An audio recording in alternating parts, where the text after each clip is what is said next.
আপনারা তো কত রকমের চিপস খেয়েছেন, কিন্তু সাবুদানা চিপস কি খেয়েছেন কখনো? একদম ঠিক দোকানের মতো এই সাবুদানা চিপস। এই সাবুদানা চিপসগুলো আপনারা মাসের পর মাস সংরক্ষণ করতে পারবেন। নমস্কার বন্ধুরা, কেমন আছেন সবাই? Welcome back to my family kitchen. আবার একটা নতুন ভিডিও নিয়ে আমি আপনাদের মাঝে হাজির হয়েছি। আজ আমি আপনাদের সাবুদানা চিপস বানিয়ে দেখাবো। এর জন্য আমি এখানে 1 কাপ সাবুদানা নিয়েছি। সাবুদানাগুলো আমি একটা ব্লেন্ডার করে গুঁড়ো করে নেব।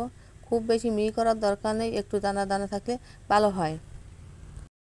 এবার একটা কড়াইতে আমি 5 থেকে 6 ফোঁটা জল দিয়ে দেবো, কারণ 1 ফোঁটা সাবুদানার মধ্যে 5 থেকে 6 ফোঁটা জল নিতে হবে। এবার গুঁড়ো করা সাবুদানাগুলো আমি জলের মধ্যে দিয়ে খুন্তি দিয়ে ভালো করে নেড়ে ছেড়ে দিয়ে আমি সাবুদানাগুলো ফুটিয়ে নেব।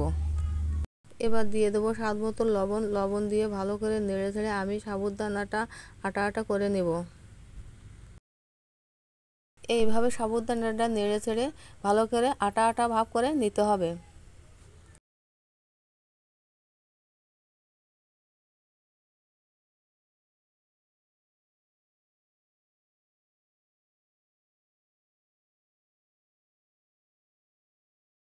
দেখুন আমার সাবুদানাটা আটা আটা হয়ে উঠেছে। এবার এটাকে একটা পাত্রে নামিয়ে ঠান্ডা করে নিতে হবে। দেখুন বন্ধুরা, আমার সাবুদানা মিশ্রণ ঠান্ডা হয়ে গেছে। এবার আমি 3টি বাটি নিয়েছি। আমি যেহেতু 3 রঙের করব চিপসগুলো, তাই আমি এখানে 3টি বাটি নিয়েছি। এবার বাটিগুলোতে আমি অল্প অল্প করে সাবুদানা মিশ্রণ দিয়ে দেব। এভাবে অল্প অল্প করে সাবুদানা মিশ্রণগুলো দিয়ে দিতে হবে। এবার বাটিগুলোতে আমি অল্প করে একটু ফুড কালার দিয়ে দেবো। আমি এখানে লাল, সবুজ আর কমলা কালার নিয়েছি। প্রথমে আমি সবুজ কালার দিয়ে সাবুদানা মিশ্রণের সাথে আমি কালারটা ভালো করে মিশিয়ে নিব। এবার আমি বাকি দুটো বাটিতে লাল আর কমলা কালার মিশিয়ে দেবো। লাল আর কমলা কালার মিশিয়ে দেওয়ার পর সাবুদানা মিশ্রণটির সাথে ভালো করে কালার দুটো মিশিয়ে নেব। দেখুন বন্ধুরা, দেখতে কত সুন্দর হয়েছে। আমি চিপসগুলো বানানোর জন্য একটা পাইপিং ব্যাগ নিয়েছি। পাইপিং ব্যাগের নিচে একটা ছোট্ট ছিদ্র করে নিয়েছি। চিপসগুলো বানানোর জন্য আমি এবার একটা পাইপিং ব্যাগে প্রথমে লাল রঙের মিশ্রণটি ঢেলে নিব। আপনারা যে কোনো ধরনের শক্ত পলিথিন ব্যাগ দিয়েও করতে পারেন। আমি আগে থেকে একটা টেবিলে প্লাস্টিকের কাগজ বিছিয়ে রেখেছিলাম। এবার পাইপিংয়ের সাহায্যে সবগুলো চিপস আমি দিয়ে দেব। এভাবে গোটা গোটা করে আমি চিপসগুলো বানিয়ে নেব।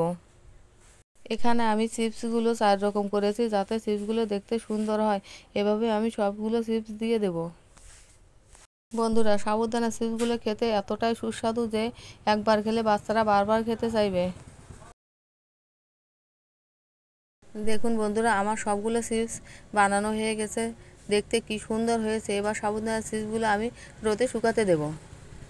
সাবুদানা চিপসগুলো আমি 2 থেকে 3 ঘন্টা রোদে রেখেছিলাম। দেখুন বন্ধুরা, কত সুন্দর শুকিয়ে গেছে। সাবুদানা চিপসগুলো এবার আমি উঠিয়ে নেব। চিপসগুলো বেশি রোদ দেওয়া লাগে না, আমি অল্প একটু সময় রোদে দিয়েছিলাম। দেখুন বন্ধুরা, চিপসগুলো কি সুন্দর শুকিয়ে গেছে। দেখতেও কত সুন্দর হয়েছে, একদম কাঁচের মতো দেখতে লাগছে। এভাবে সাবুদানা চিপস বানিয়ে রোদে শুকিয়ে কয়েক মাস সংগ্রহ করতে পারেন।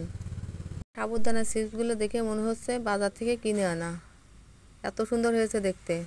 এবার আমি এখান থেকে কিছু চিপস ভেজে আপনাদের দেখাবো। চিপস ভাজার জন্য কড়াইতে তেল দেবো। তেল গরম হয়ে গেছে। এবার 1 মুঠ চিপস দিয়ে হালকা নেড়ে ছেড়ে ভেজে নেব। দেখুন বন্ধুরা, চিপসগুলো কত সুন্দর ফুলে উঠেছে, একদম দোকানের মতো চিপস এর মতো দেখতে কত সুন্দর হয়েছে। চিপস ভাজার সময় চুলার জালটা কমিয়ে দিতে হবে, না হলে পুড়ে যেতে পারে। দেখুন বন্ধুরা, সাবুদানা চিপসগুলো দেখতে কত সুন্দর হয়েছে, খেতেও কিন্তু সেই স্বাদ।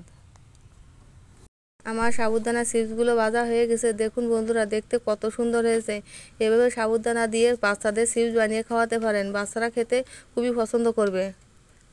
আমার এই রেসিপিটা আপনাদের কেমন লেগেছে অবশ্যই কমেন্ট করে জানাবেন। আজকের মতো বিদায় নিচ্ছি, সবাইকে ধন্যবাদ।